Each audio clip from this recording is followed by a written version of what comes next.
கர்த்தர் மோசேக்கு சொல்லி என்ன சொல்றார்? இப்படிதான் ஒரு உடன்படிக்கை பெட்டியே ஆசாரியரும் லேவியர்கள் தங்களை பரிசுத்த பண்ணி சுத்திகரித்துக் கொண்டு தோளின் மேலே சுமக்க வேண்டும் என்பதை தாவீது அறிந்திருந்தாலும் அவன் ஏன் அதை மறந்து போனான்? 1 சாமுவேல், நான் வேகமா சொல்லி முடிக்கிறேன். 1 சாமுவேல் 1ஆம் அதிகாரம்,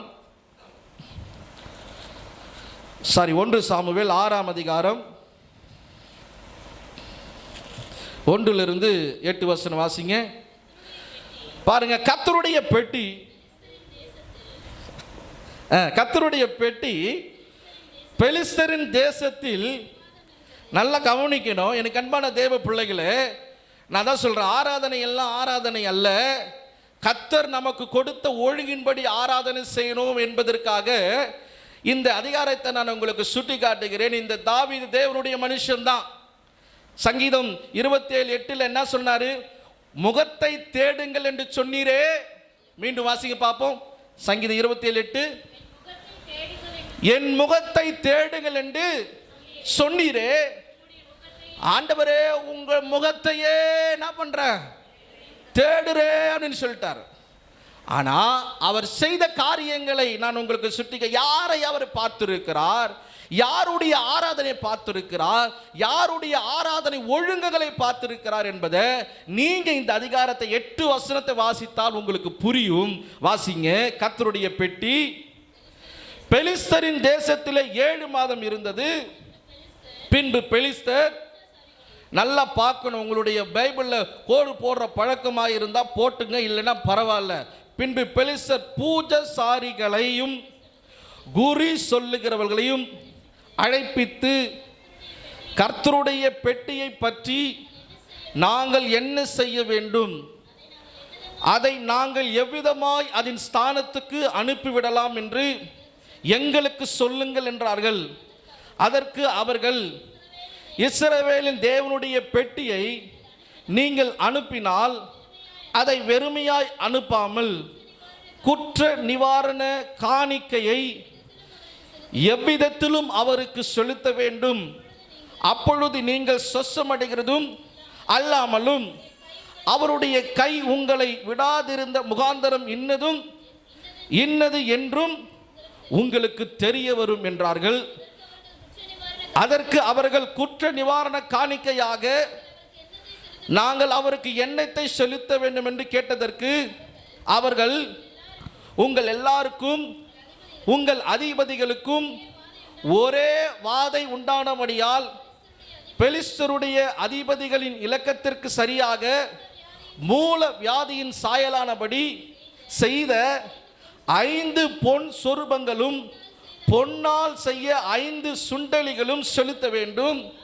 ஆகையால் உங்கள் மூல வியாதியின் சாயலான சுரூபங்களையும் உங்கள் தேசத்தை கெடுத்து போட்ட சுண்டகளின் சாயலான சொரூபங்களையும் நீங்கள் உண்டு பண்ணி இஸ்ரவேலின் தேவனுக்கு மகிமையை செலுத்துங்கள். அப்பொழுது ஒருவேளை உங்கள் மேலும் உங்கள் தேவர்கள் மேலும் உங்கள் தேசத்தின் மேலும் இறங்கியிருக்கிற அவருடைய கை உங்களை விட்டு விலகும். எகிப்தியரும் பார்வோனும் தங்கள் இருதயத்தை கடினப்படுத்தினது போல நீங்கள் உங்கள் இருதயத்தை கடினப்படுத்துவானேன்.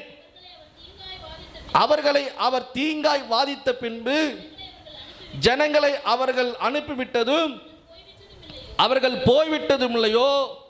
கவனிக்கணும், இப்போதும் நீங்கள் ஒரு புது வண்டி செய்து நுகம் பூட்டாதிருக்கிற 2 கறவை பசுக்களை பிடித்து அவைகளை வண்டியிலே கட்டி அவைகளின் கன்றுக்குட்டிகளை விடாமல் வீட்டிலே கொண்டு வந்து விட்டு, பின்பு கர்த்தருடைய பெட்டியை எடுத்து அதை வண்டியில் மேல் வைத்து குற்ற நிவாரண காணிக்கையாக அவருக்கு செலுத்தும் பொன்னுறுப்புகளையும் அது அனுப்பிவிடுங்கள். அல்லேலூயா. இப்போ இந்த ஆராதனை உங்களுக்கு நம்ம புரிகிற பாஷையில், இந்த ஆராதனை யாருடைய ஆராதனை? பெலிஸ்தருடைய ஆராதனை. ஆமென் சொல்லுங்க பார்ப்போம். அல்லேலூயா. நம்ம ஆராதனை, அதாவது தாவீதுனுடைய ஆராதனை, இஸ்ரவேலர்களுடைய ஆராதனை, கிறிஸ்தவர்களுடைய ஆராதனை, ஆண்டவராக இயேசு கிறிஸ்துவின் ஆராதனை என்னன்னு சொன்னா, உடன்படிக்கை பெட்டியை என்ன பண்ணணும், தோளின் மேல தங்களை பரிசுத்த பண்ணிக்கொண்டு அந்த உடன்படிக்கை பெட்டியை தோளின் மேல என்ன பண்ணணும், சுமந்து கொண்டு போகணும். அதுதான் கர்த்தர் மோசேக்கு கற்பித்தார். ஆனால் இந்த இந்த இந்த கட்டளைகளை, இந்த இந்த காரியங்களை இந்த பெலிஸ்தர்கள் என்ன பண்ணல, அறிந்து கொள்ளவில்லை. பூசாரிகளையும் குறி செல்லுகிறவர்களும் போய் கேட்ட பிறகு அவர்கள் சொல்லுகிறார்கள், ஒரு மாட்டு வண்டி மேலே அந்த உடன்படிக்கை பெட்டியை வைத்து அதை நீங்கள் அனுப்பிவிடுங்கள், அது ஒழுங்கா போய் என்ன பண்றோம், சேர்ந்துரும். அல்லேலூயா. அவர்களுக்கு அது ஒழுங்கா என்ன பண்ணுது, சேர்ந்துச்சானா அது சேர்ந்தது. பெலிஸ்தர்களுக்கு அது ஒழுங்கா சேர்ந்தது. ஆனால் தாவீது அதை கொண்டு வரும்போது என்ன பண்ணல, ஒழுங்கா சேரல. ஏன்? கட்டளையும் கற்பனைகளையும் முறைமைகளையும் தேவன் யாருக்கு கொடுத்தார், தாவீதுக்கு கொடுத்தார். அல்லேலூயா. ஆராதனை ஒழுங்குகளை யாருக்கு கொடுத்தார், உங்களுக்கும் எனக்கும் கர்த்தர் கொடுத்தார். அல்லேலூயா. அப்போ கர்த்தரை நியாயமானபடி தேட வேண்டும் என்று சொன்னால் அந்த உடன்படிக்கை பெட்டி என்ன செய்யணும், தோளில் மேல சுமக்க வேண்டிய உடன்படிக்கை பெட்டியை அவன் என்ன செய்யறான், பெலிஸ்தனுடைய ஆராதனை பார்த்து அந்த ஆராதனை முறையின்படி அவன் போய் என்ன பண்றான், அந்த பெட்டியை கொண்டு வருகிறபடினால கர்த்தர் ஊசாவை என்ன பண்ணாரு, அடித்தார். அல்லேலூயா. அது நிமித்தம் அவனுக்கு ஒரு பெரிய பயம் உண்டாயிற்று. கர்த்தருடைய பரிசுத்த நாமத்துக்கு மகிமை உண்டாகட்டும். ஒரு 8-9 வருஷத்துக்கு முன்னாடி ஒரு திருவள்ளூர் பகுதியில் ஒரு திருமணத்துக்காக போயிருந்தோம். ஏஜி பாஸ்டர் அந்த திருமணத்தை பண்ணிட்டு அவர் இறங்கி வரார். எங்களை அவர் பார்க்க, நாங்கள் உள்ள நோடுகிற அவர் வெளியே வரார். ஏஜி திருசபை அவர் உள்ள அவர் அங்கேருந்து வெளியே வரும் பொழுது, நாங்கள் உள்ள நுழையும் பொழுது உள்ளுக்குள்ளேருந்து ஒரு பாட்டு சத்தம் கேட்குது. இப்பாங்க சப்பாங்க சப்பாங்கன்னு ஒரு சத்தம் கேட்குது. நாங்களும் அவரை அப்படியே நேராக பார்த்துட்டோம். தலையில் அந்த ஏஜி பாஸ்டர் இப்போவும் எனக்கு மறக்க முடியாது, தலையில் அடிச்சுட்டு, பாஸ்டர் இப்போதான் என்ன பண்ண, பிரசங்கம் பண்ணி என்ன பண்ண, கல்யாணம் பண்ணி வச்சு இப்போதான் இறங்கினேன், நான் வெளியே வந்து போக கூட இல்லை, அவங்க என்ன பண்ணிட்டாங்க, பாட்டு பாட ஆரம்பிச்சிட்டாங்க. அல்லேலூயா. டிஜே வைக்க ஆரம்பிச்சிட்டாங்க. அல்லேலூயா. என்ன பண்ணுறது, யாருடைய முறைமை யோசித்து பாருங்கள். கண்பான தேவனுடைய பிள்ளைகளே, யூத ஜனம் வித்தியாசமான ஜனம். ஆமென் சொல்லுங்க பாப்பா. கிறிஸ்தவர்கள் ஒரு வித்தியாசமானவர்கள். அல்லேலூயா. அவர்களை பார்க்கும் பொழுதே ஒரு வித்தியாசம் இருக்கும். ஆண்டவரோடு இருந்த 12 சீஷரில் ஒரு சீஷன் பேதுரு. ஆண்டவராக இயேசு கிறிஸ்து அவரை கொலை செய்யும்படிக்கு கொண்டு போய் அந்த பிலாத்தினிடத்தில் வைக்கும் பொழுது கூட பேதுரை பார்க்கும் பொழுது 2 காரியங்கள் சொன்னாங்க. நான் உன்னை அவரோடு கூட என்ன செஞ்சிருக்கிறேன், நான் பார்த்திருக்கிறேன். இன்னொன்னு சொல்றாங்க, நீ பேசுறது அவரை போலவே இருக்கு.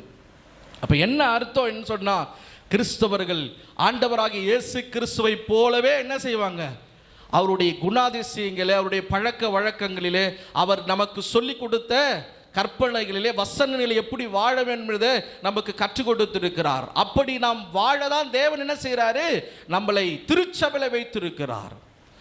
ஒவ்வொரு 6 நாள் நீங்களும் நானும் வேலை செய்யுங்கள், 7வது நாள் என்ன பண்ணுங்க, கர்த்தருடைய நாளிலே ஓய்ந்திருக்க வேண்டும் என்று சொல்லி ஓய்வு நாளை அந்த ஆராதனை வைத்து தேவன் நம்மளை கொண்டு வருவதற்கு காரணம் என்ன, ஒரு ஒழுங்கு தேவன் என்ன பண்றாரு, வைத்திருக்கிறார். ஆனா இந்த தாவீது என்ன ஆராதனை பின்பற்றிட்டான், பெலிஸ்தருடைய ஆராதனை பின்பற்றினான். அல்லேலூயா. தாவீதுக்கு அது தெரியாதது அல்ல. ஆமென். தாவீதுக்கு தெரியாததல்ல. அடி விழுந்த பொழுதுதான் என்ன பண்ணுது, அதான் சொல்லுவாங்க, அடி அடி அடி உதவுற போல அண்ணன் தம்பி கூட உதவ மாட்டான். அல்லேலூயா.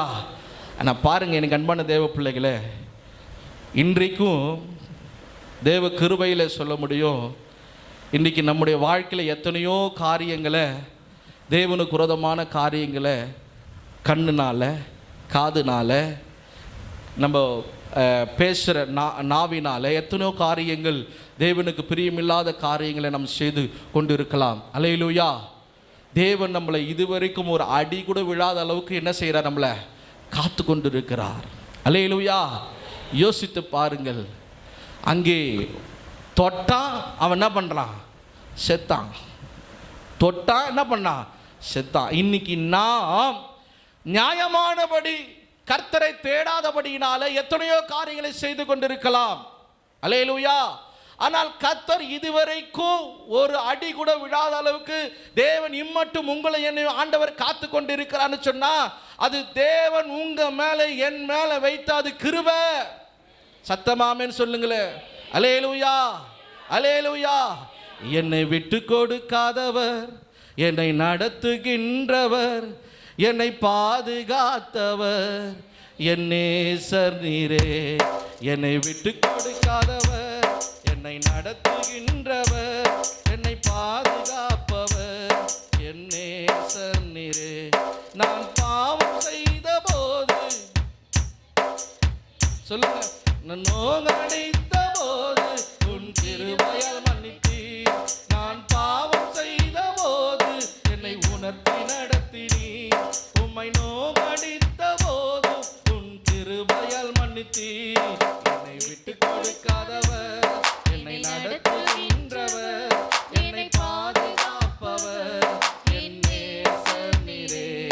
என்னை விட்டு கொடுக்காதவர், என்னை நடத்துகின்றவர், என்னை பாதுகாப்பவர் என் நேசர் நீரே. நான் வழி மாறும் போது என் பாதை காட்டினீர். என்னால் முடியாத போது என்னை தூக்கி நடத்தினீர். நான் வழி மாறும் போது என் பாதை காட்டினீர். என்னால் முடியாத போது என்னை தூக்கி நடத்தினீர். என்னை விட்டு கொடுக்காதவர், என்னை நடத்துகின்றவர், என்னை பாதுகாப்பவர் என் நேசர் நீரே. என்னை விட்டு கொடுக்காதவர், என்னை நடத்துகின்றவர், என்னை பாதுகாப்பவர் என் நேசர் நீரே. அல்லேலூயா. நம்மை முழுமையாக தேவன் நம்மளை பாதுகாக்கிறார். ஆமென். நான் அடிக்கடி சொல்லுவேன், ஏதோ ஒரு நன்மையை, எங்கள் திருச்சபையில் சொல்லுவேன், ஏதோ ஒரு நன்மையை ஆண்டவர் உங்களுக்குள்ளே பார்த்ததுனால உங்களை இதுவரைக்கும் கர்த்தர் உங்களை ஜீவனை கொடுத்து காப்பாற்றி வைத்திருக்கிறார். இல்லைன்னு சொன்னால் 2020 வந்த கொரோனாவில் எங்கே போயிருப்போம்? பரலோகமே போயிருப்போமா, போயிருக்க மாட்டோமா? யோசித்து பாருங்கள். எங்கள் அன்பான தேவனுடைய பிள்ளைகளை, அண்ணாச்சி சொல்வார், டேபிள் மேட் மேல் வீட்டில் இருக்குது, கீழ் வீட்டில் இருக்குது, ஆஃபீஸில் இருக்குது, எங்கள் வீட்டில் இருக்குது, உங்கள் வீட்டிலும் இருக்கணும்னு சொல்லுவார் அந்த டேபிள் மேட் விளம்பரத்தில். அது மாதிரி கொரோனா காலத்தில் மரணம் பக்கத்து வீட்டில் இருந்தது, எதிர் வீட்டில் இருந்தது, பின்னாடி வீட்டில் இருந்தது, ஆனால் நம்ம வீட்டில் இல்லை. அல்லேலூயா. ஏன்? என் ஆண்டவர் இன்னமும் உங்களை என்ன பண்ணுறாரு? நம்புகிறார். என்னன்னு? இந்த ஒரு வருஷம் உன்னை நான் காப்பாற்றி உன்னை வழி நடத்தினா எனக்காக ஒரு ஆத்துமாவை நீ என்ன பண்ணலாம்? சம்பாதித்து கொண்டு வரலாமே. அல்லேலூயா, அல்லேலூயா.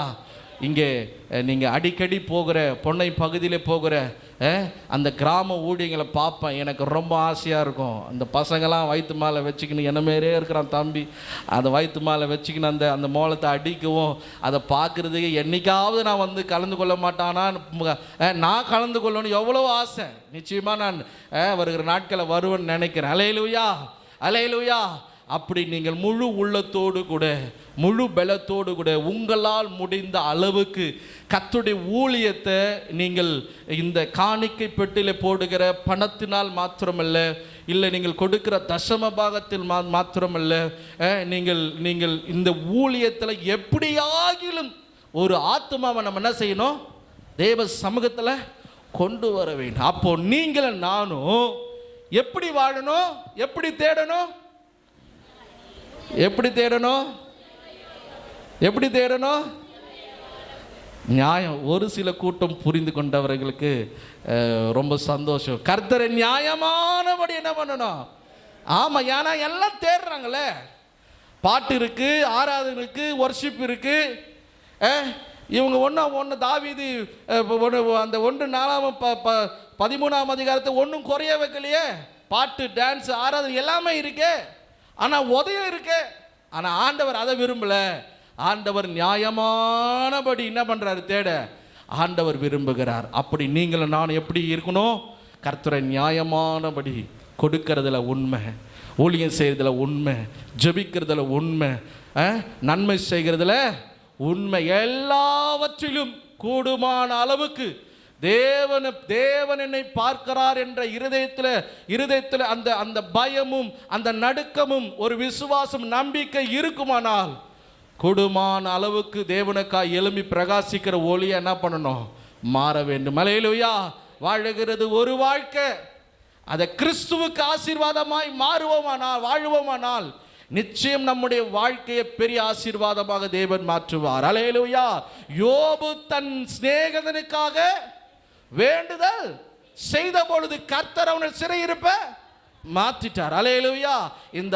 இந்த அமாவாசை விடுதலை ஜெபத்தில் நீங்க ஜெபித்த எல்லாருக்கும், தேசத்துக்கு அழிந்து போகிற ஆத்துமாக்களுக்காக நீங்கள் வேண்டிக் கொண்ட வேண்டுதல் எல்லா ஜெபத்தை ஆண்டவர் கேட்கிறார். அருமையான அம்மா ஜெபிக்கும்போது சொல்றாங்க, கண்ணு பார்க்குது, செவி கவனிக்குது, நிச்சயமாய் கர்த்தர் அதை செய்து முடிப்பார். அல்லேலூயா.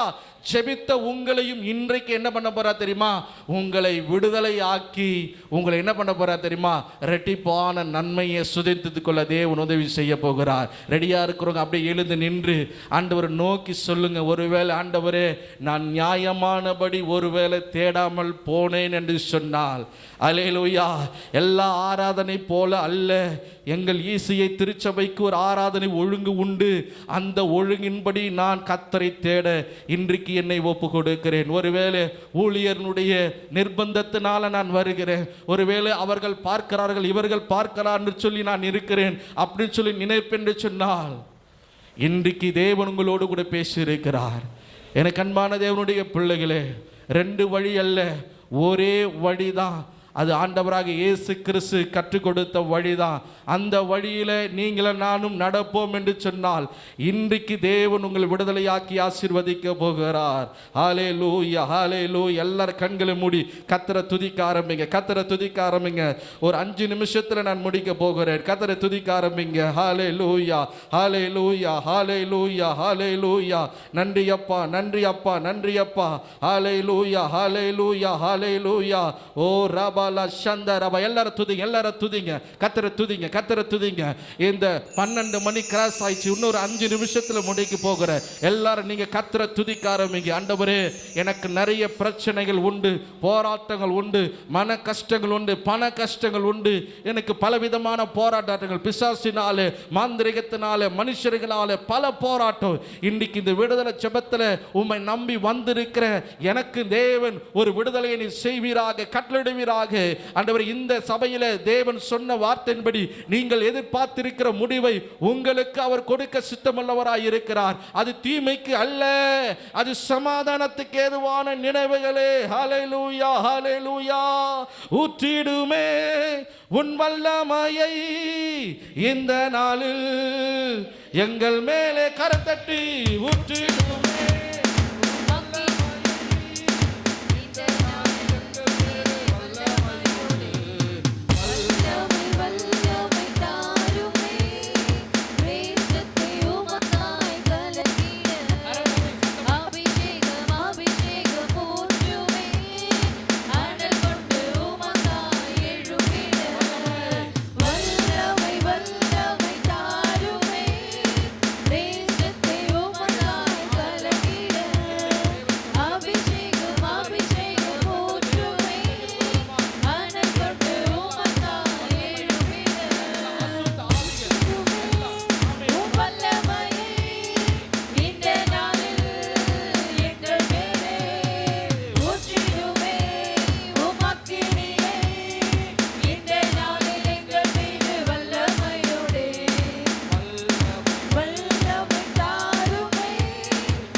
ஒரு முக்கியமான நேரத்தில் இருக்கிறோம்.